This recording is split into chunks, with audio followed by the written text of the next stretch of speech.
ऐसा है कि जो तिरुपति में जो घटनाएं हुई है, और यदि आप उसका जिस प्रकार के वहाँ आंध्र प्रदेश के मुख्यमंत्री जी ने कहा है कि भाई जो तिरुपति में लड्डू बांटी जाती थी जो सनातन हिंदू धर्म के विपरीत क्रियाकलापों के अनुसार, जैसे घी में जो बताए जा रहे हैं कि गौ के पशु चर्बी और माने मछली का तेल आदि के मिलाकर ही लड्डू बनाया जाता है। क्योंकि देखिए हमारी जो सनातन आस्था है, हमारी जो सनातन धर्म है, क्योंकि हम लोग साकार को मानने वाले हैं। जब हम किसी मंदिर में जाते हैं, भगवान के दर्शन करते हैं, पूजन करते हैं, वंदन करते हैं, अपने परंपरा अनुसार जो भी विधि विधान होता है उसको हम निर्वाह करते हैं। निर्वाह करने के बाद फल स्वरूप में हमें प्रसाद मिलता है।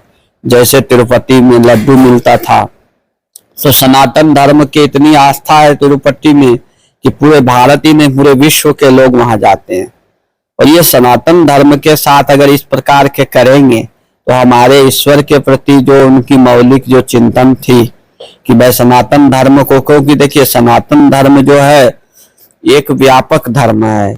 सनातन जो है एक मौलिक चिंतन वाला परंपरा है, हमेशा प्रवाहमान परंपरा है।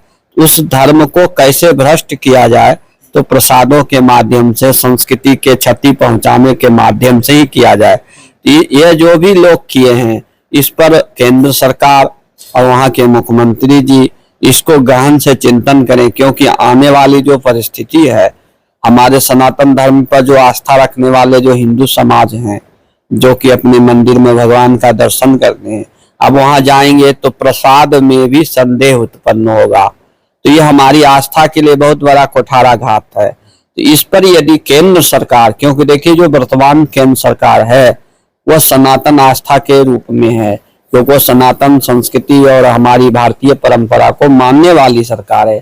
यदि इस समय न्यायोचित कार्य नहीं होगा तो आने वाले हमें कोई ऐसा मुख्यमंत्री या प्रधानमंत्री या राष्ट्रपति मुझे नहीं दिखाई दे रहे हैं जो सनातन धर्म के प्रति बोल सके। राम जन्मभूमि में आया, अब प्राण प्रतिष्ठा के समय में जो लड्डू आया कोई आदमी जानता तो नहीं था कि भाई इस पर इस प्रकार का दुरुपयोग करेंगे। जो सोचे समझी तो है ही है। सनातन संस्कृति के साथ यदि ऐसी कोई गतिविधि होती है तो यह सोची समझी ही राजनीतिक है कि भाई हम किसी प्रकार से भ्रष्ट ना कर सकें तो कोई पदार्थों के द्वारा या परंपरा के जो प्रसाद प्राप्त है उसके द्वारा सनातन संस्कृति के प्रति भ्रष्ट कर दें।